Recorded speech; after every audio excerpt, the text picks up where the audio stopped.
My son demanded I sell my bookstore for his startup. I refused, so he cut me off. Years later, a young woman experiencing homelessness came in seeking a job. You know, sometimes life just punches you in the gut when you least expect it. One cold, quiet Tuesday, a homeless teenager walked into my dusty old bookstore, and the moment I saw her face, my heart slammed to a halt. It was like looking at a ghost, a living echo of someone I hadn't spoken to in 2 long, agonizing years. And then, when she whispered her mother's name, that's when I knew my world was about to completely shatter, because everything I thought I knew about my past and my son was a lie. My name's Linda, and that day started out like any other November Tuesday. The kind of cold that bites at your fingers, even with the heat cranked up in the store. Barely 5 customers all day. I was behind the counter, wrestling with accounts, numbers that never seemed to quite add up. The bookstore felt too big, too quiet with just me in it. Then the door chimed.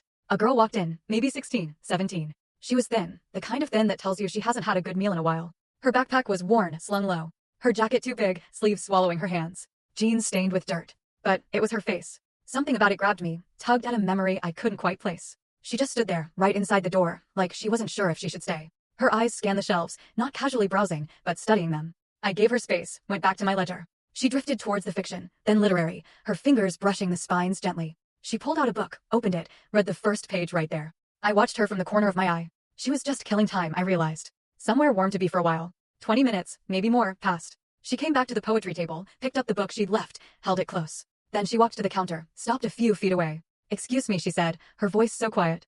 I looked up. "Yeah, are you hiring?" She shifted her weight. "I need work. I'm really good with books." I put my pen down. "How old are you?" 16. Quick, like she'd practiced. "I know I'm young, but I work hard. I can prove it." 16. "What's your name?" "Jennifer." A pause. "Jennifer Carter." "Carter." I turned the name over in my mind. "Nothing. Where do you live, Jennifer?" She looked down. "There's a shelter 2 blocks over."